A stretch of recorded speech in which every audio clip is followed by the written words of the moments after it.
नमस्कार। रूबरू प्रोग्राम में आपका स्वागत है। मैं हूं सुशील भारती और आप देख रहे हैं अपना ये खास प्रोग्राम रूबरू। और एक बार फिर हम जुड़ रहे हैं सिडनी से डॉक्टर कुमार प्रशांत मानव जी के साथ में, जो कि एक बेहतरीन ऑथर हैं, मोटिवेशनल स्पीकर हैं। और बाय प्रोफेशन वो, मैं बता दूं कि लॉयर रहे हैं, लेकिन वो अपने नाम के आगे कुमार प्रशांत मानव लगाते हैं, क्योंकि वो इंसानियत के लिए, मानवता के लिए कार्य कर रहे हैं। इन दिनों सिडनी में हैं। आइए मुलाकात कराते हैं डॉक्टर कुमार प्रशांत मानव से, और आज का विषय जो है उसको भी हम डिस्क्लोज करते हैं। डॉक्टर साहब, बहुत बहुत स्वागत है आपका।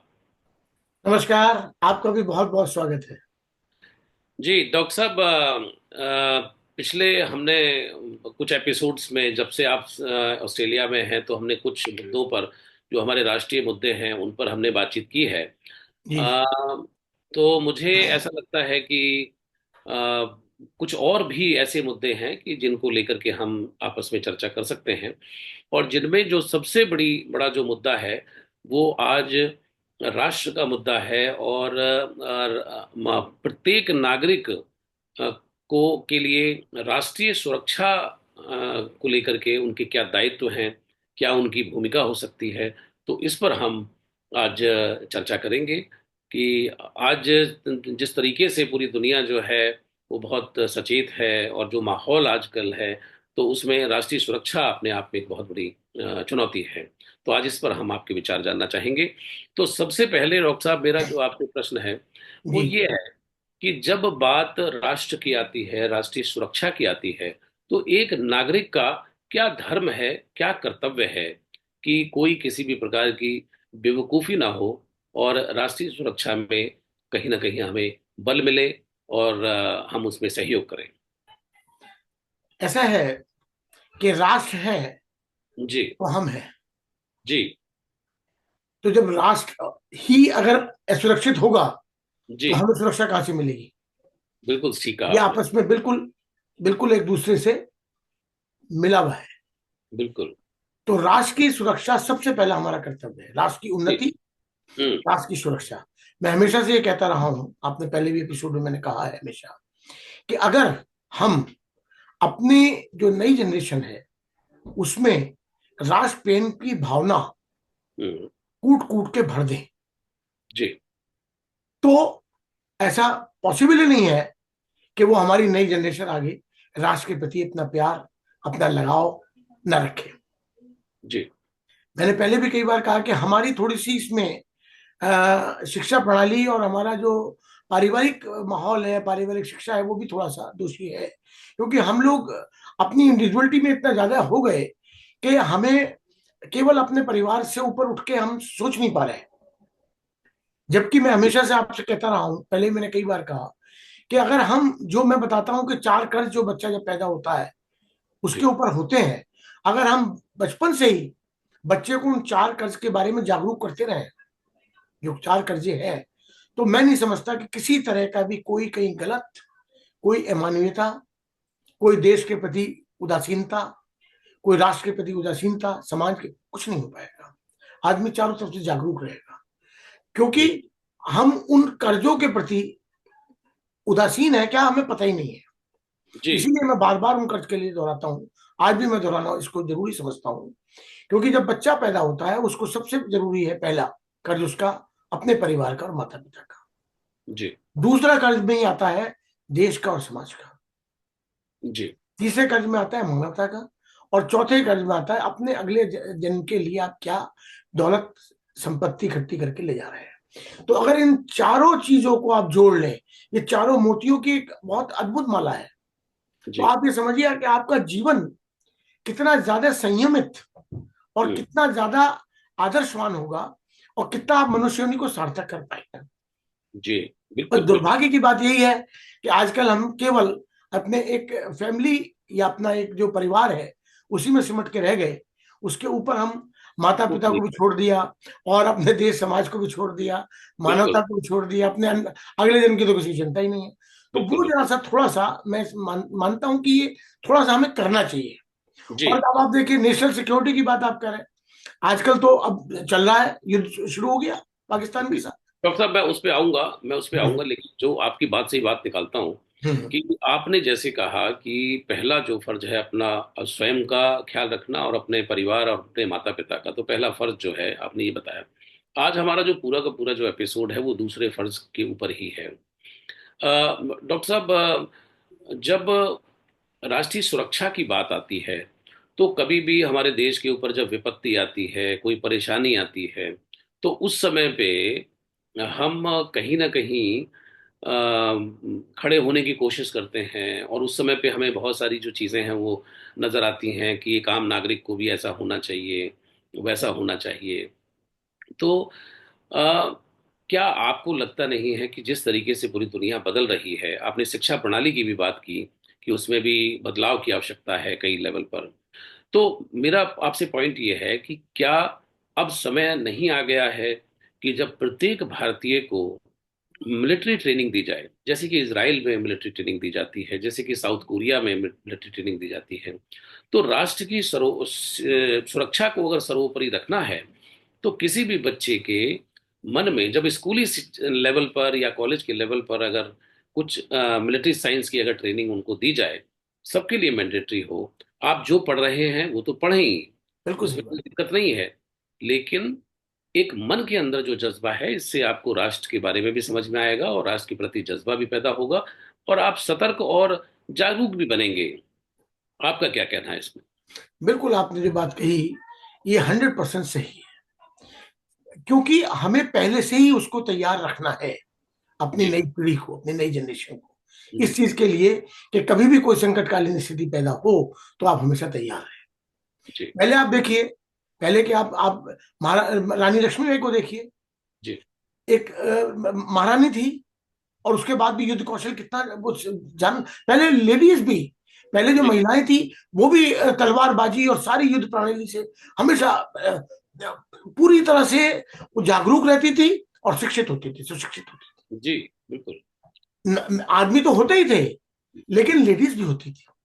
जी डॉक्टर साहब, हम तो उस देश के निवासी हैं कि जहाँ पे माँ जो है वो अपने बेटे का तिलक करती है, कि जाओ और देश पर जाकर के अपने प्राणों को आप न्यौछावर करो, बलिदान कर सकते हो। तो ये तो उस तरह का देश रहा है। लेकिन धीरे धीरे करके, जो आपने बिल्कुल ठीक कहा, कि जो स्वयं में लिप्त जो एक सोच बन गई है कि भाई अपने से ऊपर उठ करके नहीं देख पा रहे हैं, तो वहाँ जो है इस तरह की अगर ट्रेनिंग दी जाती है, अगर सरकार इसको मैंडेटरी कर दे, हर बच्चे बच्चे को ये ट्रेनिंग दी जाए, तो वो अपने देश को भी समझेगा, उसकी ज्योग्राफिकल बाउंड्रीज को भी समझेगा, और हो सकता है उसके मन के अंदर ही जज्बा पैदा हो, तो हमारी इंडियन आर्मी जो है, एयरफोर्स है, नेवी है, वहाँ पे बच्चा जाने की कोशिश करेगा। क्योंकि कई बार ऐसे भी सुनने में आया है कि धीरे धीरे जो प्रतिशत है वो ऊपर नीचे होता रहता है और नौजवानों के अंदर वो ललक नहीं है। आप क्या कहना चाहते हैं? बिल्कुल ठीक है, आपने कहा वही उचित शिक्षा का भाव है, उचित जी। वातावरण का भाव है। मैं हमेशा से पहले कहता रहा हूं कि हमारी शिक्षा प्रणाली में नैतिक शिक्षा या राष्ट्रीय देश प्रेम की भावना हम्म। का एक सब्जेक्ट हम्म। जरूर होना चाहिए, जी। जिससे कि आदमी को एहसास हो सके कि जिस देश की मिट्टी में आपने जन्म लिया है, उस जी। देश की मिट्टी के प्रति आपका भी कुछ फर्ज है। जी। केवल उन्हीं का नहीं है जो सैनिक हमारे बेचारे वहां लड़ रहे हैं, या वहां सीमाओं पर लगे रहते हैं दिन रात, केवल इसलिए कि हम लोग आराम से अपने घरों में सो सकें, अपनी जी। चैन की सांस ले सकें। उनका भी परिवार है। जी। आप ये सोचे ना, उनका भी तो परिवार है बेचारों का। वो अपने परिवार को छोड़ के देश की रक्षा के लिए आज आगे रहते हैं, हमेशा आगे रहते हैं। अब तो युद्ध वाला वातावरण शुरू हो गया है, लेकिन वो हमेशा से ही आगे रहते हैं। जी। ऐसी ऐसी परिस्थिति में जब -40-40 डिग्री टेम्परेचर होता है, जी। उसमें उस कंडीशन में भी वो लोग रहते हैं। तो उस चीज से हमें प्रेरणा लेनी चाहिए, इंस्पायर होना चाहिए। वो जी। इंस्पिरेशन है, वो प्रेरणा का भाव है। जी। आप ये देखिए, पहले जीजाबाई थी तो शिवाजी, आप देखो, आप छत्रपति शिवाजी का नाम क्या आज भी मराठाओं में सबसे आदर सम्मान से लिया जाता है। हम्म। महाराणा प्रताप सिंह, महाराणा प्रताप का जो अपने देश की रक्षा के लिए अपने हम्म। राज से अलविलग हो गए, और घास की रोटियां खाकर, एक हम्म। महाराणा, एक जो किंग था, घास की रोटियां खा के अपने जीवन यापन किया। ऐसी कैसे जज्बे थे लोगों के। मतलब जी। मैं तो हमेशा से कहता आ रहा हूँ इस चीज को, रानी रानी लक्ष्मीबाई, हम्म। जो आप ये देखिए कि इतनी दो अपने मुंह में घोड़े की लगाम को रख के और दोनों हाथों से तलवारबाजी कर की उसने। जी। कैसा कैसा शौर्य था, कैसी वीरताएं थी, कैसे वीर लोग हुआ करते थे। संभाजी, ऐसे ऐसे वीर थे। उनकी वीरता की, शौर्य की कहानी हमें बच्चों को सुनानी चाहिए, जी बिल्कुल। जिनसे वो अनभिज्ञ है, उन्हें पता है, नाम भी नहीं पता होंगे। जी।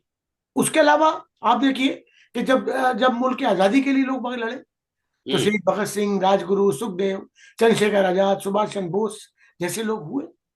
जी उनको, बिल्कुल। जबकि उनको पता था कि वो आजादी का सूरज नहीं देख पाएंगे, उसके बावजूद उन्होंने अपनी जानें कुर्बान की देश की आजादी के जी लिए।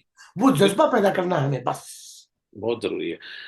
डॉक्टर साहब, एक चीज, जैसे अभी आपने थोड़ी देर पहले कहा कि युद्ध का माहौल बना हुआ है, जैसे अभी हम देख रहे हैं कि भारत और पाकिस्तान के बीच में तनाव बहुत ज्यादा है और युद्ध की स्थिति पूरी बनी हुई है और चल भी रहा है। हमने अक्सर डॉक्टर साहब ये देखा है कि जब हमारी सेना लड़ रही होती है मोर्चे पर, डटी होती है, तो उस समय पे तो हम सेना को बहुत प्रेज करते हैं कि हमारी भारतीय सेना, हमें गर्व है अपनी भारतीय सेना पर। लेकिन जब युद्ध खत्म हो जाता है तो ऐसा नहीं है कि उनके लिए युद्ध कभी नहीं खत्म होता है, क्योंकि उनकी सीमा पर चौकसी 24 घंटे, 24x7 उनकी बिल्कुल होती है। बिल्कुल। बहुत ही सख्त उनकी ड्यूटी होती है। तो उस समय पर हमने ये देखा है कि जो प्रतिशत है उनको याद करने का, उनके लिए कुछ करने का, उनके परिवारों के लिए कुछ करने का, उनके बच्चों के लिए कुछ करने का, उनके सम्मान में कुछ करने का, इसमें कहीं ना कहीं बहुत कमी आती चली जा रही है। तो क्या करना चाहिए आपके हिसाब से, और क्या ये ठीक है? वही मैंने बताया ना कि हम लोग जागरूक नहीं हैं, हम लोग उदासीन हैं। हमें केवल अपना परिवार ही दिखाई देता है। परिवार की है कर्ज आदमी के ऊपर, मैं कहता हूं, जी। लेकिन उसके ऊपर भी कुछ है। जी। क्या करना चाहिए डॉक्टर साहब? आप ये देखिए, जागरूकता ही नहीं। हम क्या है, अब जैसे अब इस समय तनातनी चल रही है और युद्ध का माहौल बन रहा है, तो लोग बाग में देशभक्ति पैदा हो रही है। आपने बिल्कुल सही कहा। लोग बाग सैनिकों को प्रेज कर रहे हैं। उनके बारे में रोज मैं देखता हूँ सोशल मीडिया पे, बहुत बहुत अच्छी अच्छी बातें लिख के आती हैं। लेकिन जब वो युद्ध समाप्त हो जाएगा, बिल्कुल आपने सही कहा, सब भूल जाएगी, सब अपनी रोजी रोटी पे लग जाएंगे। यही चीज गलत है। तो ये इसका ये भाव क्यों है? क्योंकि अब तो इस समय एक इमरजेंसी है, तो हम उस तरफ मुड़ गए। अपनी जो चीजें हैं, दैनिक दिनचर्या, उसको भूल के हम उधर लगे हैं। मैं कहता हूं उसे भूलना नहीं है, लेकिन बराबर वहां भी लगे रहो। हम्म। वो भी आपका फील्ड है लाइफ का। केवल सैनिकों की जिम्मेदारी नहीं है, हमारी भी है। अगर वो वहां के सेना सैनिक हैं, बॉर्डर के, तो हम देश के अंदर के सैनिक हैं, हमें भी उनका ख्याल रखना है। तो ये बिल्कुल। भावना डेवलप करनी बहुत जरूरी है। और ये तभी डेवलप होगी जब हम बचपन से ही, family is the first school of the child, मैंने हमेशा कहा है। बचपन से ही बच्चे को वीर गाथाएं, शौर्य गाथाएं, देश प्रेम की बातें उसके अंदर भरना शुरू करेंगे, मानवता की बातें, समाज के हित की बातें। और ये भी कहेंगे कि बेटा, तुम जो भी करोगे, चाहे अच्छा हो या बुरा हो, वही तुम्हारे साथ आगे जाना है। जिससे उसे पता तो रहे कि मैं जो कर रहा हूं वो सही है गलत, क्योंकि अल्टीमेटली तो मुझे भुगतना है। ये सब बातों से आदमी अनभिज्ञ है। तो मैं हमेशा ये कहता हूं कि अगर ये चार कर्ज जो मैं बताता हूं, ये आदमी के अंदर भर दिए जाएं, तो ऐसा हो ही नहीं सकता कि वो इंसान अपने माता पिता के बारे में, अपने देश के बारे में, अपने समाज के बारे में, अपनी मानवता के बारे में और अगले जन्म के बारे में ना सोचे। दूसरी चीज जो आपने बताया कि हमारे इंडियन कॉन्स्टिट्यूशन में फंडामेंटल राइट के लिए तो हर आदमी लड़ता है। मेरे जी। ये फंडामेंटल राइट है। हर जाति के, हर धर्म के अपने अपने फंडामेंटल राइट के लिए आदमी लड़ता है। लेकिन जो 10 फंडामेंटल ड्यूटीज दी हुई हैं, क्या उसके लिए कोई जागरूक है? वो 10 फंडामेंटल जिसपे हमने एक एपिसोड बनाया था, जी बिल्कुल। वो जो 10 फंडामेंटल ड्यूटीज हैं, अगर उन्हीं ड्यूटीज के प्रति आदमी जागरूक हो जाए, मैं कह रहा हूं पता ही नहीं होंगे लोगों को कि वो है क्या, जी कितनी है संविधान में, हमारे भारतीय संविधान में कितनी लिखी है। तो जब तक आदमी को ये सब चीजों का पता नहीं होगा, उसे शिक्षित नहीं किया जाएगा, तो उसका कोई दोष भी, हम दोषारोपण भी नहीं कर सकते उसको। बिल्कुल। डॉक्टर साहब, एक मैं थोड़ा सा दृश्य खींचना चाहता हूँ कि जब हमारे सैनिक सीमा पर होते हैं, तो आप कल्पना कीजिए कि रात का अंधेरा है और एक नौजवान, एक हमारा भारतीय सेना का जवान जो है वहां पर है, उसकी ड्यूटी है। अब उसके पास क्या साधन है वहां पे, क्या वो घर से है दूर, परिवार से दूर है, बीवी से दूर है, बच्चों से दूर है, और वो खड़ा किसके लिए है? वो आपके लिए खड़ा हुआ है। डॉक्टर साहब, पहले, बहुत पहले एक रेडियो में एक प्रोग्राम आया करता था, सैनिक भाइयों के लिए प्रोग्राम। आता था। और जिसमें कि अमीन सायानी साहब ने बड़े समय तक उसको चलाया हम्म। भी, और बड़े अच्छे गाने। तो हमारे जो सैनिक भाई जो हैं, तो हाँ। उनको भी बड़ा अच्छा लगता था विशेष तौर हम्म। पर। कई बार टीवी प्रोग्राम्स भी इस तरह के बनाए गए। और पहले इस तरह की शामें हुआ करती थी कि शहीदों के नाम एक शाम, इस तरह की चीजें होती थी, कई तरह के इवेंट होते थे। आज जो है उनकी जगह पर तमाम तरह के ग्लैमरस इवेंट्स ने ले लिया है। फैशन शो, रैंप वॉक, मैं बुरा नहीं कहता उसको, लेकिन बिल्कुल। उसके अलावा बहुत सारे ऐसे चीजें हैं जो चल रही हैं। तो ये जो सैनिक भाई हैं, उनको वो सुनकर के बड़ा अच्छा लगता था उनको, जैसे मैंने रेडियो प्रोग्राम का जिक्र किया। तो ऐसी चीजें जो है उनको लगता था कि कोई हमारे लिए कुछ कर रहा है। उनका जब तन्हाई है, जब उनका वक्त ऐसा है, जब उनको घर की याद आ रही है, तो वो जुड़े होते थे किसी चीज से। लेकिन आज ये सब चीजें नदारद हैं। तो ये संवेदना, ये सेंसिटिविटी को पुनः जागृत करने की मुझे लगता है आवश्यकता है। तो इसमें क्या ऐसी चीजें होनी चाहिए? क्या सरकार, क्या एक आम नागरिक का ये कर्तव्य नहीं है? क्या हमारे पास ऐसे बहुत सारे लोग नहीं हैं जिनके पास पैसे हैं, धन है, वो इस तरह के टीवी कार्यक्रम स्पॉन्सर करें, वो ऐसे रेडियो प्रोग्राम स्पॉन्सर करें, बनवाएं, उनको भेजें, और पूरे राष्ट्र को समर्पित करें? क्या आपको नहीं लगता कि इस तरह की चीजें होनी चाहिए? बिल्कुल सही आप कह रहे हैं, ये बहुत आवश्यक है। सारी जिम्मेदारी सरकार की नहीं है। जी। हम भी उस देश के वासी हैं, हमारी भी जिम्मेदारी है। और आपने कहा बिल्कुल, बहुत से लोग बहुत समर्थ हैं, बहुत पैसे वाले हैं, वो कर सकते हैं। लेकिन सबसे बड़ी बात है कि उनको इसकी इसका जागरूकता है ही नहीं। वो जागरूक नहीं है, आम जीवन में वो जागरूक नहीं रहते। जब कोई संकटकालीन परिस्थिति आती है, तब उनकी जागरूकता थोड़ी पैदा होनी शुरू होती है। उससे पहले वो जागरूक नहीं होते। ये बाकायदा हर महीने, हर दिनों दिन ये कार्यक्रम इस तरह के रखे जाने चाहिए, इस तरह के आयोजन होने चाहिए सैनिकों के सम्मान में, उनकी वीर गाथाओं में। ये सब इस तरह के प्रोग्राम वास्तव में होने चाहिए। आप एक बात देखिए कि जो आदमी वास्तव में, आपने सही कहा कि वतन की रक्षा के लिए वहां खड़ा हुआ है और लड़ रहा है, वो किसके लिए लड़ रहा है? वो देश के लिए, हमारे लिए। मतलब उसका उसका अपना क्या है स्वार्थ? वो तो अपने परिवार को छोड़ के मन लगा हुआ है। तो बिल्कुल। हम उनके प्रति इतने उदासीन हो जाएं? हमारा भी तो कर्तव्य है उनके प्रति। तो जितना हम उनको ज्यादा इंपॉर्टेंस दे सकें, जिनका उनको ज्यादा सम्मान दे सकें, उनके बारे में ज्यादा सोच सकें। सरकार भी इस तरह का कोई वो बनाए, इस तरह के कोई सुविधा उनको मिले। सुविधा तो मिलती है सरकार की तरफ से, लेकिन वो इस तरह का भी होना चाहिए, जन जागरण अभियान पैदा हो। आदमी को पता लगे कि वास्तव में ये सैनिक हमारे मुल्क के ही हिफाजत करने वाले हैं, और इनकी वजह से ही आज हमारा मुल्क सुरक्षित है। बिल्कुल। और मैं पहले से कहता हूं, राष्ट्र है तो हम है, राष्ट्र नहीं तो हम कुछ नहीं। तो सबसे पहले राष्ट्र है। बिल्कुल। तो ये भावना जरूरी है पैदा होनी। बिल्कुल डॉक्टर साहब, आजकल तमाम जो टीवी चैनल्स हैं उसके अंदर भी ये ताकीद की जा रही है बार बार।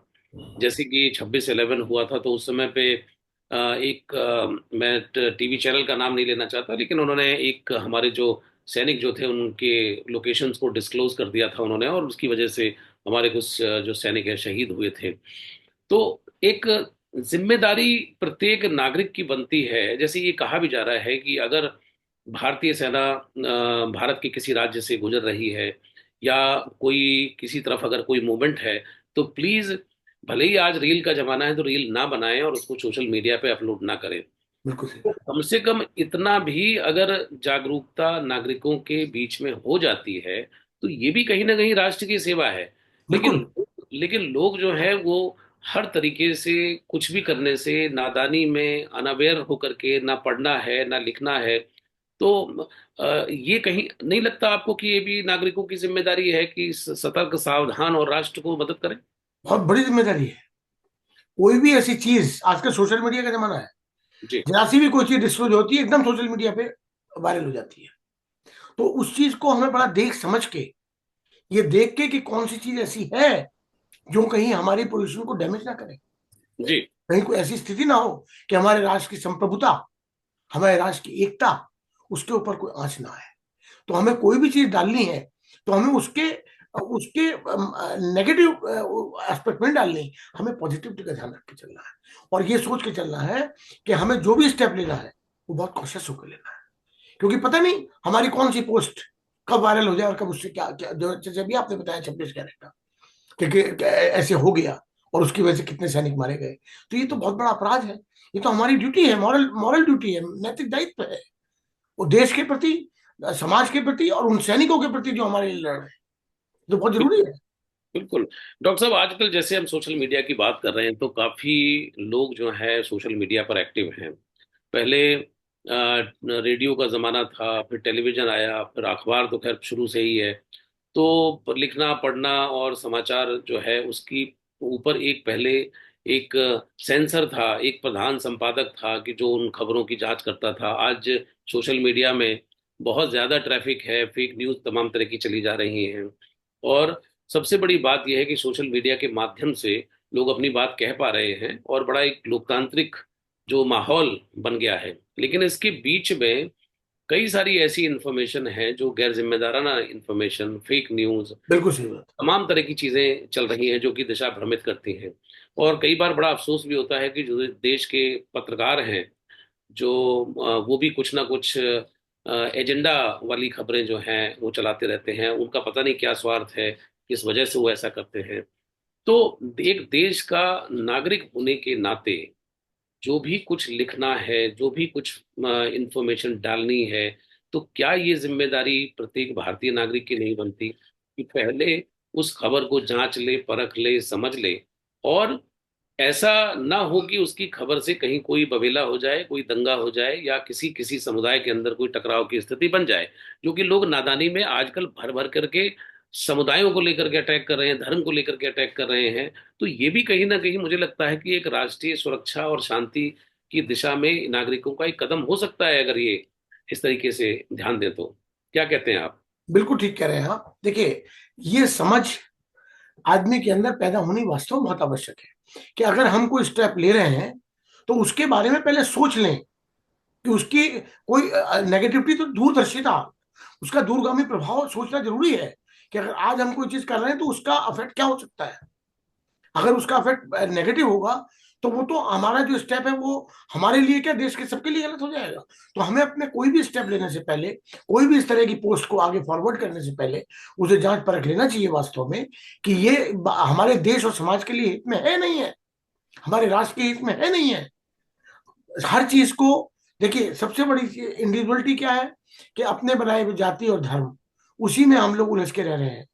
बाकी ना कोई देश के बारे में सोच रहा, ना कोई समाज के बारे में सोच रहा, ना कोई राष्ट्र के बारे में सोच रहा, ना कोई रिलीजन के बारे में सोच रहा। तो सबसे बड़ी क्या चीज है कि हम उसके अंदर जो उलझ के रह गए ना, तो हमारा दायरा बड़ा संकुचित हो गया सोच का, बहुत कंजर्वेटिव सोच हो गई हमारी। हम उससे ऊपर नहीं उठ पाते। हम कहते हैं कि हमारा जो भी हमारी जाति और धर्म है, पहले हम भारतीय हैं, बाद में हम कुछ हैं। ऐसी पोस्ट आती है कि हम पहले हमारी जाति है, हम बाद में भारतीय हैं। ऐसी पोस्ट भी देखी मैंने। तो कितनी गलत बात है ये। अरे पहले हम भारतीय हैं, फर्स्ट आई एम इंडियन। मेरी कास्ट क्या है? मेरी कास्ट इंडियन। मेरी जाति, मेरा धर्म, मानवता, इंडियन, भारतीयता। जिस दिन ये एक जोश, जिस दिन एक भावना आदमी के अंदर पैदा होगी, तो इस तरह की बातें अपने आप ही धीरे धीरे अंकुश लगना शुरू हो जाएगा। लेकिन ये भावना डेवलप करना बहुत जरूरी है, और ये भावना डेवलप शुरू से ही होगी। मैंने कहा, अब जो आदमी बड़ा हो जाता है उसको, उसमें कोई सोच का परिवर्तन तब तक आप नहीं कर सकते जब तक कि वो अंदर से न चाहे, सोचे कि मैं जो कर रहा हूं गलत है, तभी वो बदल सकता है, वरना उसको बदलना आसान नहीं है। नई पीढ़ी को, जो नई जनरेशन है, हमारे आगे आने वाले पिलर्स हैं कंट्री के, उनको हम आगे उचित शिक्षा दे सकते हैं। तो उसके लिए पहले हमें उस शिक्षा को अपने जीवन में अडॉप्ट करना होगा, तब हम उसको दें, और जिससे कि वो आगे जो नागरिक बने, बड़े जिम्मेदार नागरिक हों, और कोई ऐसी गलती जो हम लोगों से हुई भी है वो आगे भविष्य में ना दोहराई जा सके। तो जी। उसके लिए बहुत जरूरी है उचित शिक्षा। और सबसे बड़ी बात जो मैंने कहा कि जो 10 जो हमारे फंडामेंटल जो ड्यूटीज हैं संविधान में, अगर हम उसके प्रति जागरूक हों और उन 10 ड्यूटीज को अपना के चलें, तो मैं सही बताता हूं कि हम एक बहुत ज्यादा जागरूक और बहुत रेस्पॉन्सिबल सिटीजन साबित हो सकते हैं। बिल्कुल। वो बहुत आवश्यक है। तो बिल्कुल। सबसे बेस क्या हुआ? शिक्षा। हमें शिक्षा पे ज्यादा जोर देना है। हमें हम्म। उसको एक तरह से जैसे जूस पिला देना उसको भर के, देशभक्ति का, समाज के हित का, मानवता के हित का। ये बराबर हम क्या करते हैं, हम उसको जस्ट एक रिपोर्ट बना रहे हैं आजकल। रोबोट हम्म। क्या? पैसे कमाने की मशीन, एक प्रोफेशनल। तो इतना प्रोफेशनल हो गया है कि वो सब बातें गौण हो गई। और उनको अगर करते भी है ना हम, तो लोग बाग कहते हैं अरे सब ये तो किताबी बातें हैं, प्रैक्टिकल ऐसा नहीं होता। अगर प्रैक्टिकल ऐसा होने लगे तो बच्चे चल ली गाड़ी, चल लिया परिवार, चल लिया। तो ये कितनी गलत भावना है। लोग के दिमाग में भावना गलत बैठी हुई है। ऐसा नहीं है, सबका साथ सबका विकास कहा गया है। तो अगर सबका, अगर देश हमारा उन्नति के शिखर पे होगा, तो क्या वहां का नागरिक उन्नति के शिखर पे नहीं होगा? तो हमें देश की उन्नति के लिए योगदान देना है। हमें, अगर आप हम देश के बारे में सोचेंगे और देश की असली जो जो सार्वभौमिकता है, जो संप्रभुता है, एकता है, उसके बाद उसकी उन्नति के बारे में सोचेंगे, तो हम कभी भी, कोई भी अपने निजी स्वार्थ के लिए ऐसा काम नहीं करेंगे जिससे कि देश की एकता, अखंडता, संप्रभुता को नुकसान हो। और दूसरी चीज सबसे बड़ी है, कभी भ्रष्टाचार नहीं होगा, जो आजकल हमारे देश में पूरी तरह से व्याप्त है, नहीं होगा। जो आदमी देश प्रेम होगा, जब देश प्रेम की भावना उसमें भरी भी होगी, जो देश के लिए जिएगा मरेगा, वो भ्रष्टाचार क्यों करेगा? तो आधी जारी तो यही चीज समाप्त हो जाएगी। हमारा लाइन ऑफ एक्शन, हमारे जो मैनिफेस्टो है परिवार का, उसमें देश प्रेम, समाज, मानवता, अगला जन्म का सोचना कुछ है ही नहीं। मैनिफेस्टो में केवल ये है कि बच्चा जो है खूब बढ़िया शिक्षित ले लो, हो जाए, वेल एजुकेटेड हो जाए, और किसी बड़ी कंपनी, मल्टीनेशनल कंपनी में अच्छी पोस्ट ले ले, दैट इज एनफ। ये गोल लाइफ का सेट हो गया। तो इसको हमें थोड़ा सा चेंज करना पड़ेगा और अपना एटीट्यूड, दूरदर्शिता का अपनाना पड़ेगा। क्योंकि उससे क्या होगा कि उससे धीरे धीरे धीरे देश समाज बदलता जा रहा है। जी बिल्कुल। डॉक्टर साहब, हिंदी के एक बड़े अच्छे राइटर हैं मुंशी प्रेमचंद। तो मुंशी प्रेमचंद की एक कहानी थी, उसमें एक डायलॉग वो कहते हैं कि भाई, पंच परमेश्वर शायद वो कहानी है, अगर मैं गलत नहीं हूं तो। ठीक कह रहे हैं, बिल्कुल। उसमें वो कहते हैं कि क्या बिगाड़ के डर से न्याय की बात नहीं करोगे। वहां पे एक जगह पे वो एक कैरेक्टर को गांव में कहते हैं कि भाई, कि कहीं तुम्हारी बिगाड़ ना हो जाए, तो इसलिए न्याय की तो बात कहो कम से कम। तो वो कहते हैं, उसमें एक ये डायलॉग है। तो कई मर्तबा इस तरीके से देखने में आता है कि लोग मुंह देखी बात करते हैं। जिसकी लाठी उसी की भैंस, जिसकी सत्ता है उसी का गुणगान गा रहे हैं। राष्ट्र हित में क्या है, समाज के हित में क्या है, इसकी परवाह किए बिना अगर कोई पार्टी आ जाती है, चाहे उसका कोई भी एजेंडा हो, वो राष्ट्र के साथ जाता हो नहीं जाता हो, लेकिन लोग जो है उसका गुणगान गाना शुरू कर देते हैं। और दुख तो तब बड़ा ज्यादा होता है कि जब कवि और लेखक, जो कि समाज के बड़े ये माने जाते हैं कि समाज को दिशा देते हैं, तो बिल्कुल सही। कई बार कवि जो है वो जब कोई अलग तरीके की पार्टी आ जाती है तो उसके मुंह देखी बात करते हैं, और उसमें जैसे कि उनका गुणगान गाना और पार्टी का गुणगान गाना और मंच पर मतलब उनको इस तरीके से प्रेज करना। तो ये सब भी जो है हमारा पढ़ा लिखा तबका, जो जिसको हम बोलते हैं कि विद्वत जन है, तो कहीं आपको नहीं लगता कि राष्ट्र की जो भावना है जिन लोगों में कम से कम होनी चाहिए, उन्हीं के उनके अंदर तो हो, क्योंकि उनका काम है इन लोगों को, 10 लोगों को जागृत करना, 100 लोगों को, 1000 लाख लोगों को जागृत करना। बिल्कुल ठीक बात। तो उनके अंदर भी कहीं ना कहीं ये भावना पैदा होनी चाहिए। तो ये कब भावना पैदा होगी? कब तक हम मुंह देखी बात करते रहेंगे? कब तक हम अपने आप के उठाने की कोशिश करते रहेंगे? क्योंकि देश उठेगा तो आप अपने आप उठ जाओगे। क्या अपना कहते हैं मैं हमेशा ये कहता हूँ, बिल्कुल सही कह रहे हैं। देखिए, उसमें वही वाली बात होगी ना कि हमारे जीवन का उद्देश्य क्या है। जब तक हम अपने जीवन का उद्देश्य निर्धारित नहीं करेंगे, तब तक ये सारी प्रॉब्लम आती रहेंगी। आप? जी। अगर हमारे जीवन का उद्देश्य केवल पैसा हासिल करना, संपत्ति हासिल करनी, पॉपुलैरिटी गेन करनी, इस तरह से अपने अपने आप को प्रख्यात करने की एक योजनाबद्ध तरीके से काम करना, तो उसमें ये सारी चीज आती हैं जो आपने कही है। लेकिन अगर हम अपने जीवन का उद्देश्य ये रखेंगे कि हमें अपने इस मनुष्य जीवन को, जो बहुत ज्यादा बहुमूल्य है, जो ऐसा नहीं है कि हम इसे आसानी से ऐसे गंवा दें, उसकी बहुमूल्यता को समझते हुए, उसकी प्रेशियसनेस को समझते हुए, उसकी इनवैल्युबिलिटी को समझते हुए, हमें अपने जीवन को, उद्देश्यों को पहले अपने निर्धारित करना होगा। और उन उद्देश्यों में वही चार्ज कर जाते हैं, आ जाते हैं। तो हमारे उद्देश्य में केवल जब तक अपना परिवार ही रहेगा, उसका भरण पोषण ही रहेगा, भरण पोषण तक भी सीमित नहीं ना। वो तो ये है कि और कितना और, उसे कोई लिमिट नहीं। आदमी ये नहीं सोचता कि तुम ही केवल थोड़ा ही हो, देश में और भी है, और लोग भी हैं, सबको बांट के खाओ, मिल बांट के करो। वहां क्या है कि आपाधापी वाला माहौल चल रहा है। तो उसमें क्या है, वही शिक्षा का भाव। हमारे जीवन का हमें उद्देश्य पता ही नहीं है। हमें पहले अपने जीवन का उद्देश्य पता करना होगा। और वो पता कैसे होगा? वो उचित शिक्षा प्रणाली से होगा।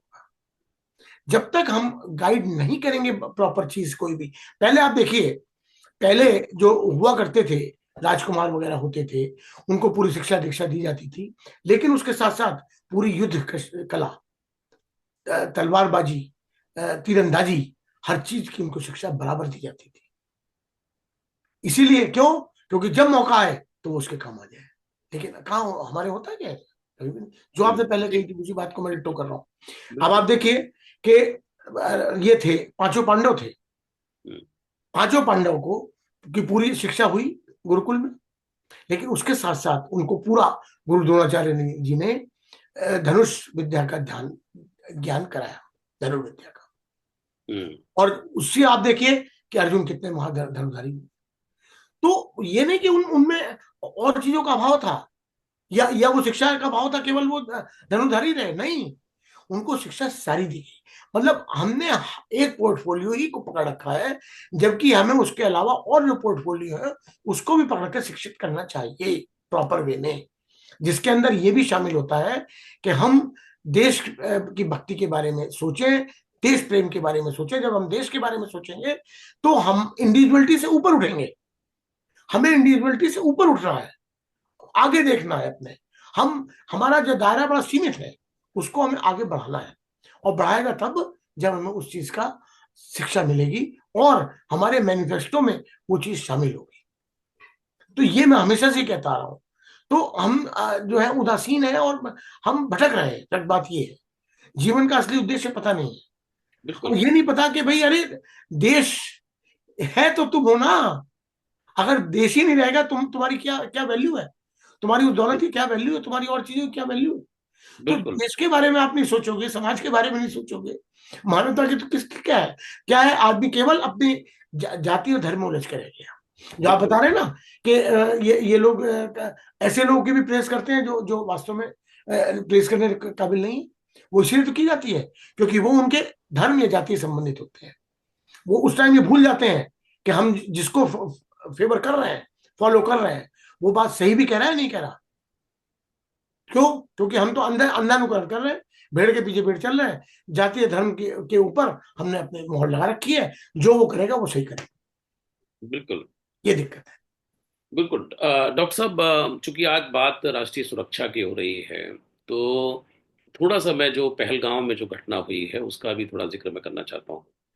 मुझे ऐसा लगता है कि कश्मीर हमारा, कश्मीर के ऊपर बात होती है तो कश्मीर हमारा अभिन्न अंग है।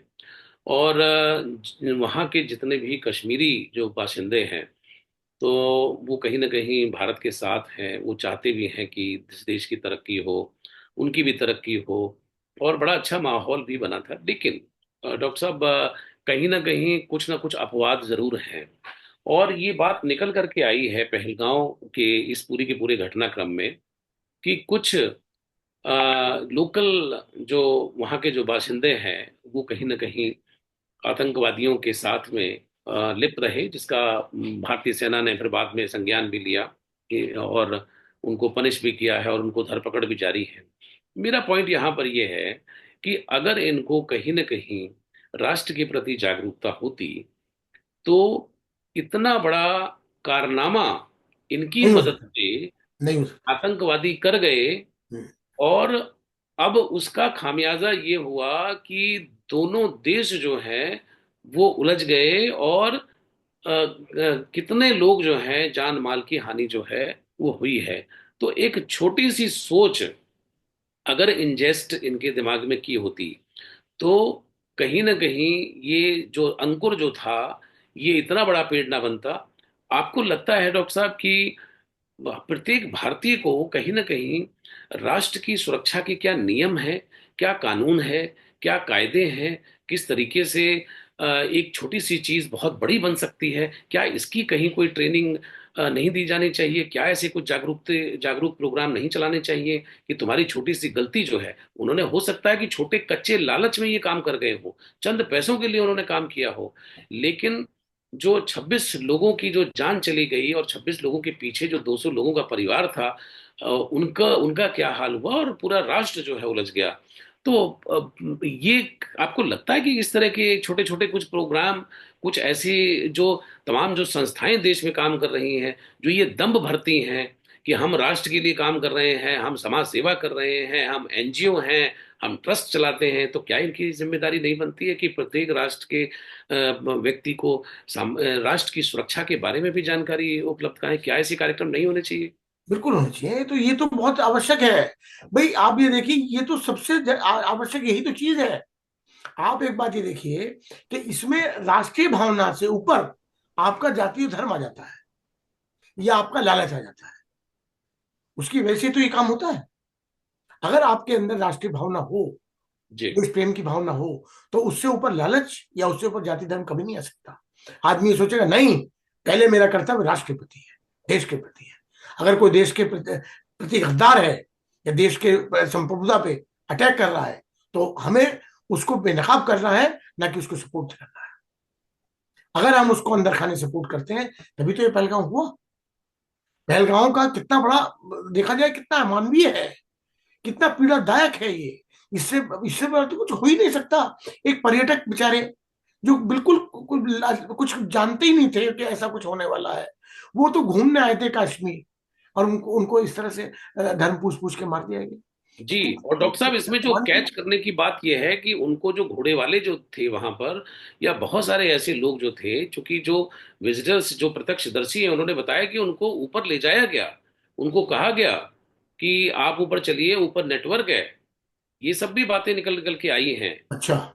जी बिल्कुल। तो कहीं ना कहीं ऐसा लगता है कि लोकल इन्वॉल्वमेंट किसी न किसी रूप में रहा है। मैं ये नहीं बिल्कुल कहता हाँ। कि तो क्योंकि इतनी बड़ी घटना को अंजाम देना इतना आसान नहीं था। नहीं था। तो मैं कह रहा हूं कि जो कुछ भी अगर है, अगर इनको छोटी सी जागरूकता होती कि इससे कितना बड़ा खामियाजा, उन्होंने शायद ये सपने में भी नहीं सोचा होगा जो ये कर रहे थे।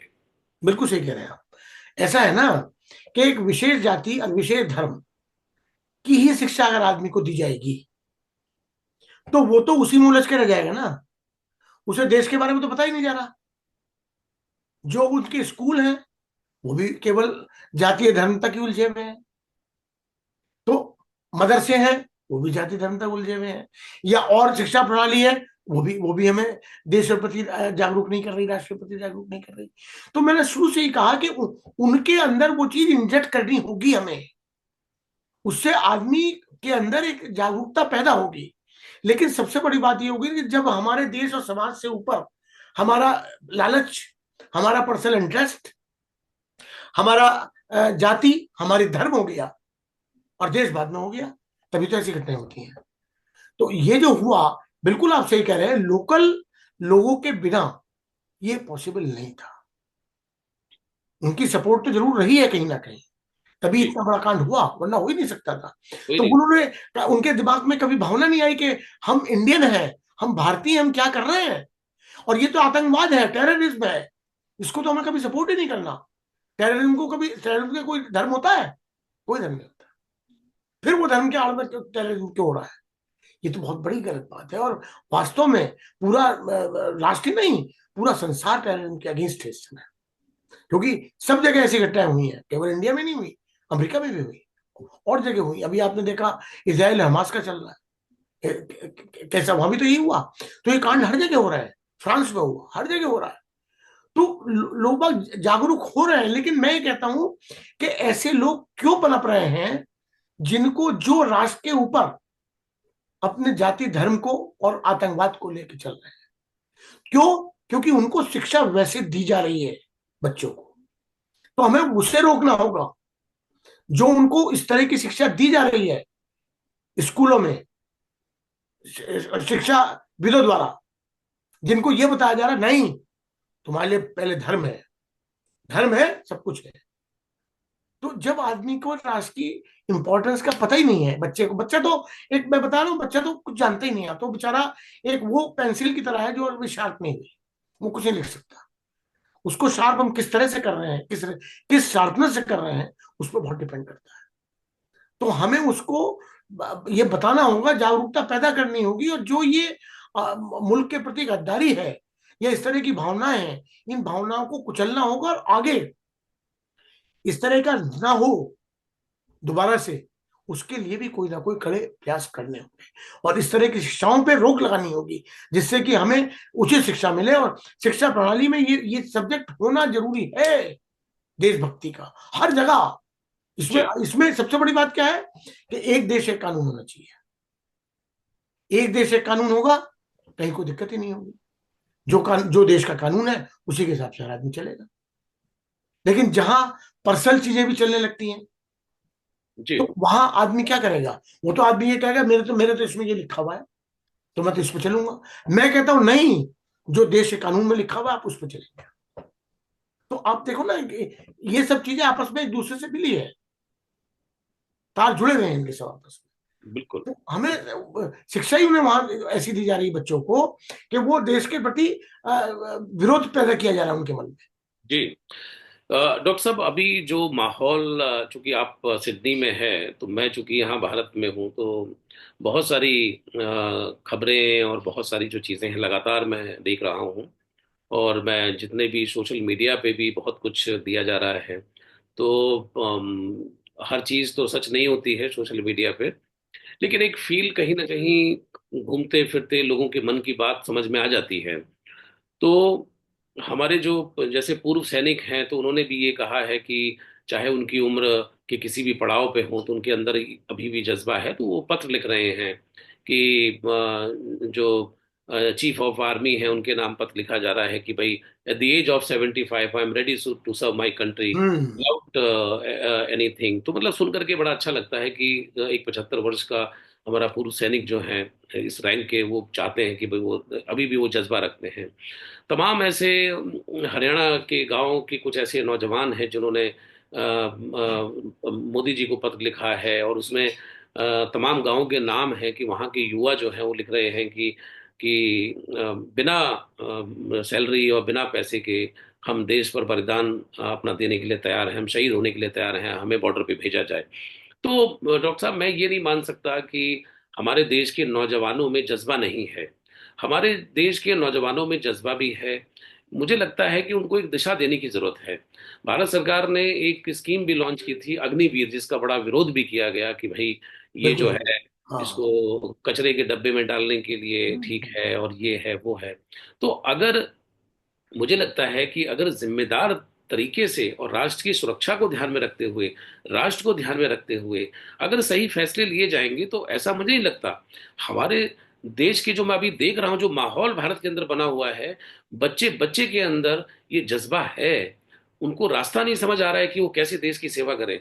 वो चाहते हैं कि जाकर के, उनको ऐसा लग रहा है कि कितने जल्दी वो सीमा पर पहुंच जाए और डट जाए और जाकर के दुश्मन के दांत खट्टे कर दे। तो अगर ये जज्बा है तो इसको हमें चैनलाइज करना चाहिए, डाइवर्ट करना चाहिए, इनको ट्रेनिंग देनी चाहिए, इनको जागरूक करना चाहिए। तो क्या ऐसी कुछ चीजें नहीं होनी चाहिए कि बिल्कुल जिसके होना चाहिए। ध्यान दें, और तमाम जो लोग हैं, जो सक्षम लोग हैं, मेरा बार बार कहना यह है कि जो सक्षम लोग हैं, जो कर सकते हैं, तो वो आगे आने का समय है उनका। क्या बिल्कुल कहते सही। हैं आप डॉक्टर साहब? बिल्कुल ठीक कह रहे हैं आप। जो सक्षम लोग हैं उनका नैतिक दायित्व बनता है कि वो हमारे आने वाली पीढ़ी को, अगर वो जागरूक है तो उसे और आगे बढ़ाएं, सपोर्ट करें। तो अब सबसे बड़ी बात क्या है, देखिए इसमें दिक्कत की क्या बात आती है कि कुछ जो जो धर्म के प्रति, धर्म को ही सबसे ऊंचा मानते हैं, अपनी जाति को ही सबसे ऊंचा मानते हैं, उनके लिए ये बात लागू नहीं होगी। जो बिल्कुल। राष्ट्र को ऊपर मानते हैं उनके लिए बात लागू देखिए डॉक्टर होगी। साहब, राष्ट्र को जिस जिन्होंने ऊपर माना, तो हमारी जो सोफिया कुरैशी जो है, जिनका पूरा देश जो है आज इस्तकबाल कर रहा है, जिनको पूरे देश ने सराखों पे बिठाया हुआ है, तो वो भी तो एक खास धर्म से आती हैं, और उन्होंने जिस तरह से राष्ट्र की सेवा की है और निकल करके, तो पूरे देश ने उनको भारत की बेटी समझा है। तो यहाँ तो एक तरीके से लाइन, बड़ी लाइन खींच दी गई है। बिल्कुल, बिल्कुल आप सही कह रहे हैं। तो उससे प्रेरणा लेनी चाहिए और लोगों को। जो ये मिस कुरैशी हैं, इनके इनका जो क्रियाकलाप हुआ इतना बढ़िया, जिसकी आज तारीफें हो रही हैं, उससे इसको शिक्षा लेनी चाहिए इन लोगों को कि देखो, ऐसे लोग भी हैं हमारे अंदर। तो उस मैं यही तो कहता हूं कि आदमी जो है वो सही लाइन पे नहीं शिक्षा लेता, वो गलत लाइन पे चलता, उसको पहले से गलत लाइन डाल देते हैं।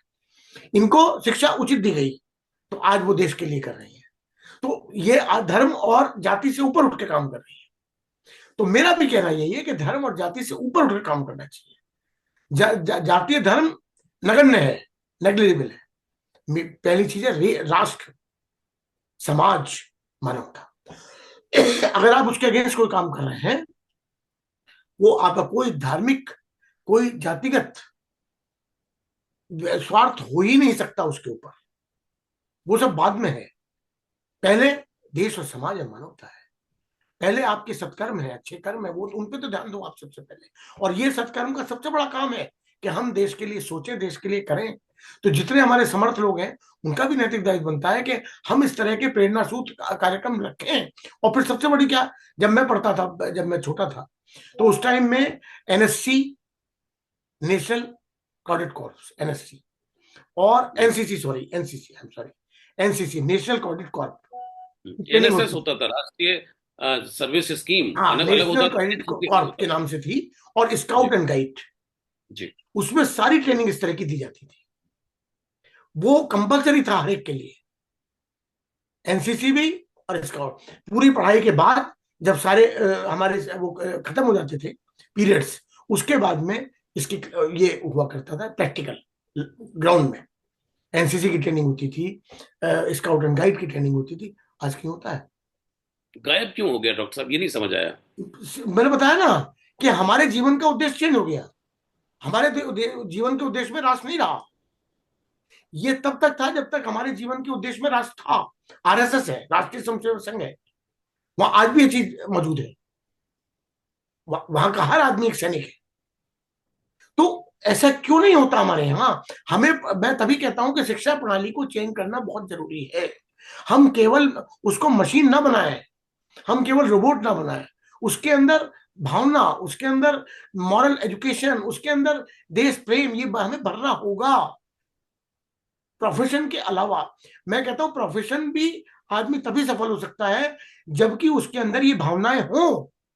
वरना तो वो कभी भी, आप सोचेंगे कि जिसके अंदर ये भावना नहीं है, वो प्रोफेशन में क्या अपना उचित रास्ता अख्तियार कर सकता है? नहीं कर सकता। क्योंकि जिसके एक उसमें मैनिफेस्टो में केवल पैसे ही है, तो उसके लिए तो ये सब चीजें गौण है। मैं यही कहता हूं कि इस तरह की जैसे स्काउट गाइड, एनएससी वगैरह की ट्रेनिंग चलती थी, इस तरह का होना चाहिए। और एक सब्जेक्ट मॉरल एजुकेशन, राष्ट्रीय देश प्रेम का होना चाहिए। आप देखिए इसका बहुत बड़ा प्रभाव पड़ेगा। पहले पूरी ये देखिए कि एनएससी में हर तरह की ट्रेनिंग मिलती थी। एनसीसी में, यस। एनसीसी में, हाँ, एनसीसी में सब तरह की ट्रेनिंग मिलती थी। स्काउट एंड गाइड में सब तरह की ट्रेनिंग मिलती थी। और पूरा पूरा उसके प्रैक्टिकल्स होते थे, उसके एग्जाम्स में नंबर जुड़ते थे। लेकिन अब कुछ भी नहीं है। अब तो सिस्टम ही चेंज हो गया। अब तो टोटल प्रोफेशनल हो गया। तो मैं ये कहता हूं इसके लिए सबको सोचना बहुत जरूरी है। जो बड़े बड़े हमारे इंस्टीट्यूट हैं, जो बड़े बड़े हमारे, एक तरह से अब इस समय की बड़ी बड़ी यूनिवर्सिटीज बन गई हैं, लेकिन किसी ने भी इस सब्जेक्ट की तरफ ध्यान नहीं दिया। म्यूजिक है, आर्ट आर्ट है, और ये इस तरह की ये जो ट्रेनिंग इसकी दी जाती है, एक्टिंग वगैरह की, इस तरह की तरफ तो लोग बढ़ रहे हैं। लेकिन जो मेन है उसकी तरफ हम लोग उदासीन हैं। तो इस हर आदमी को ये सोचना पड़ेगा। गवर्नमेंट को तो सोचना ही है, लेकिन अब तो आजकल प्राइवेट इंस्टीट्यूट बहुत हो गए ना, उनको भी ये चीज सोचनी है और उनको अपने बच्चों को ये सिखाना है, और ये इस तरह के पीरियड क्लासेस रखनी पड़ेंगी। लेकिन तभी डॉक्टर साहब, हम देश। प्राइवेट एजुकेशन जो देने वाले लोग हैं, तो उन वो तो कहीं ना कहीं पैसे की मशीन बन गए हैं। बस। प्राइवेट एजुकेशन में तो ये है कि भाई बहुत मोटी फीस है, और लगातार जो है पूरे दिन जो है वो असाइनमेंट क्लासेस, और in the name of infrastructure, वो जो पैसा जो है, पैसा पैसा पैसा, बस यही पैसा सब चल पैसा रहा है, है। यही एक उद्देश्य है। तो मुझे नहीं लगता कि आज अगर कहीं गिना चुना जो आप बात कर रहे हैं, एनसीसी की, एनएसएस की, भारत स्काउट एंड गाइड की, तो कहीं गिने चुने जगहों में भले ही ये अप्लाई किया जा रहा हो, और वो भी गवर्नमेंट सेक्टर में। प्राइवेट एजुकेशन में तो शायद ही कोई रेयर हो जो कर रहा हो, वरना तो पूरा नदारद है। उस सेक्टर के अंदर तो कहीं ना कहीं एनसीसी और ये सब बिल्कुल गायब हैं। हुआ तो है। क्या यहाँ भी सरकार को कोई कदम ऐसा उठाना चाहिए? कोई नई एजुकेशन पॉलिसी की हम बात कर रहे हैं, तो क्या वहां पर पूरी पुरजोर तरीके से इनको इम्प्लीमेंट करना चाहिए? बिल्कुल क्योंकि करना चाहिए। रियलिटी जो है ग्राउंड में तो कम से कम दिखना चाहिए सब। हाँ, मैंने बताया ना आपको, उदाहरण दिया कि हमारा, हम अपने इतिहास की तरफ जाए, हम देखें कि वहां हर हर बच्चे को बराबर शौर्य की ट्रेनिंग दी जाती थी। युद्ध युद्ध कला में प्रवीण होते थे सब। गौतम बुद्धा कितने बड़े संत हुए, कितने बड़े महर्षि हुए, कितने बड़े, आप ये देखो कि नाम है आज गौतम बुद्धा का। लेकिन जब वो राजकुमार सिद्धार्थ थे, तो वो पूरे युद्ध कौशल में प्रवीण थे। और जो युद्ध एक उनके सामने हुआ, तो उन्होंने पूरे युद्ध को जीता अकेले उसमें। तो वो कितने प्रवीण थे। लेकिन बाद में वो सन्यासी हो गए। तो जरूरी नहीं है कि सन्यासी युद्ध कला में प्रवीण ना हो। मैं कहता हूं कि ये चीज जरूरी है, बेसिक नीड है ये बेसिक नीड है, जिसको हमने भुला दिया है, जिसके प्रति हम उदासीन है। और इसी का हमें खमियाजा भुगतना पड़ रहा है। क्योंकि जब हमारी सोच ही चेंज हो गई, हमारे जीवन का उद्देश्य ही चेंज हो गया, सिर्फ पैसा कमाना रह गया, सिर्फ समाज में ऊंचा स्थान, स्टेटस, संपत्ति, गाड़ियां, इसी में हम उलझ के रह गए, एक शोर शा का जमाना आ गया। तो फिर असली तो चीज सब गौण हो गई ना, जो असली चीज थी वो तो धीरे धीरे छुपती जा रही है। इसीलिए आज, पहले भी मैं गवर्नमेंट इंटर कॉलेज का पढ़ा हुआ, बराबर एनसीसी की और स्काउट की हमने क्लासेस पूरी अटेंड की इंटर तक। आज भी मुझे पूरा एक एक चीज का याद है, और जानता हूं। लेकिन तब भी प्राइवेट जो थे, जो सीबीएसई बोर्ड, उनमें तभी भी नहीं थी ये। बिल्कुल सही कह रहे हैं। तो ये तो गवर्नमेंट को ये, इनको लाइसेंस देने से पहले या इनको मैंडेटरी यूनिवर्सिटी की होना वो चाहिए। देने से पहले ही ये चीज सुनिश्चित करनी होगी कि जैसे हमारे यहाँ अगर कोई मकान नहीं बनता है ना, तो गवर्नमेंट के हिसाब से उसको उतनी जमीन छोड़नी पड़ती है।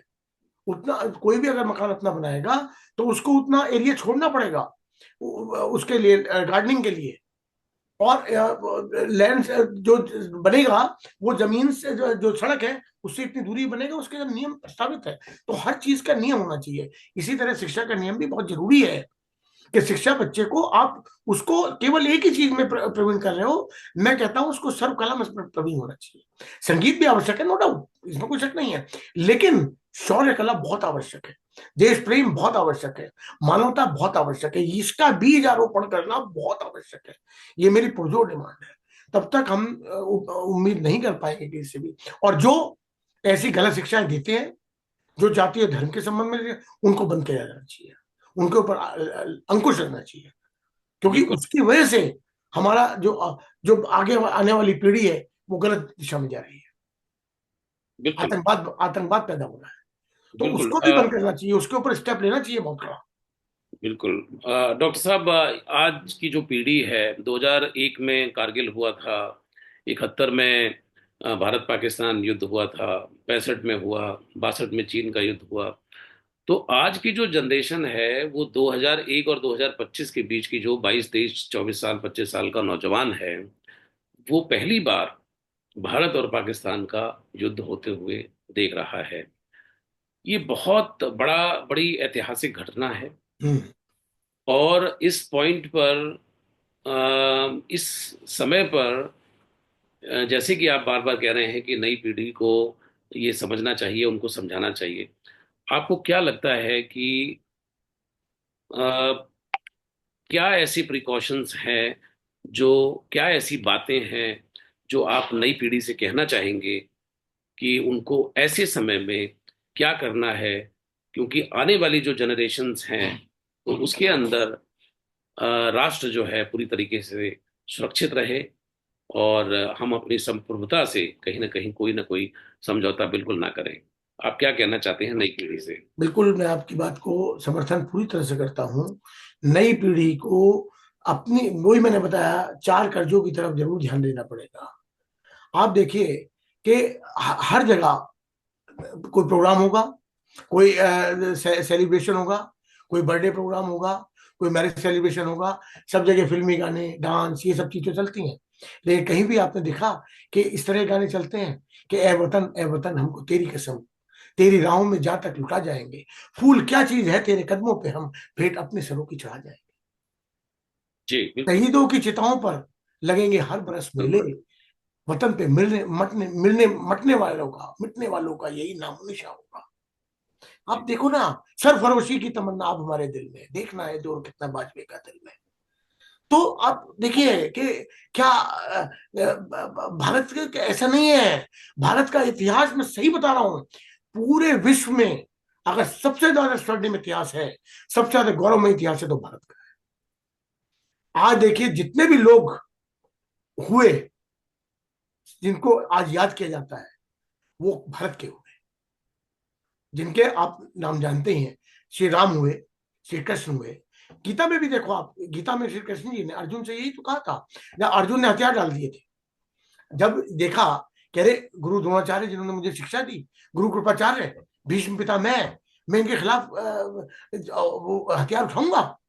तो उन्होंने कहा नहीं बस, पार्थ, तुम्हें इस समय ये नहीं देखना, तुम्हें देखना कि जो अन्याय हो रहा है उसके खिलाफ तुम्हें लड़ना है।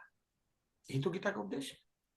तो वो हथियार डाल चुका था वो, लेकिन श्री कृष्ण ने उनको ये प्रेरणा दी कि नहीं, तुम्हें लड़ना हो। हालांकि महाभारत युद्ध का बड़ा विनाश हुआ, सारे जितने अच्छे बड़े बड़े योद्धा, बड़े बड़े लोग मारे गए। ऐसी रावण के युद्ध में जो हुआ उसमें बहुत लोग मारे गए। युद्ध का तो युद्ध तो विनाश का कारक ही है, लेकिन उस वो युद्ध को बचाया जा सके, उसके लिए हमें अपने आप को, अपने चिंतन को बदलना होगा। क्योंकि युद्ध तो विनाशकारी होता ही है, लेकिन जब वो थोप दिया जाए तो मजबूरी है, फिर तो लड़ना पड़ेगा। बिल्कुल। अत्याचार करने से अत्याचार सहने वाला ज्यादा पापी है। ज्यादा। तो अब जो हमारा जो जो आज ये जो चल रहा है, ये भारत पाकिस्तान का जो वो चल रहा है, उसमें अगर ये पुलवामा कांड नहीं होता तो कुछ नहीं। पहलगाम। लेकिन जब इतना बड़ा दुर्दांत कांड हुआ तो उसका तो पूरा पूरा जवाब देना आवश्यक है, जिससे आगे तो शिक्षा मिले कि हिम्मत मत करना इधर नजर उठाने की, कि देश है वीर जवानों का, अलबेलों का, मस्तानों का, इस देश का यारो क्या कहना, ये देश है दुनिया का कहना। ये चीजें आपको ढालनी पड़ेगी नसों में, खून की तरह ये बहनी चाहिए देश के प्रेम की भावना। मैं सही बता रहा हूं इस बात को, मैं तो नहीं रहूंगा, मैं तो कितने साल रहूंगा, लेकिन अगर इस बात को एडॉप्ट कर लिया जाए जो मैं बता रहा हूं, तो मैं सही बता रहा हूं, जिस ये जो भारतवर्ष जो पहले इतना गौरवमयी था, वो आगे भी इससे ज्यादा गौरवमयी होगा। लेकिन हमें अपनी सोच बदलनी होगी, हमें अपना मैनिफेस्टो चेंज करना होगा, हमें दूसरे के बारे में भी सोचना होगा, केवल अपने पड़ोसी के बारे में भी सोचना होगा, ना कि हम पड़ोसी को देख के जलें।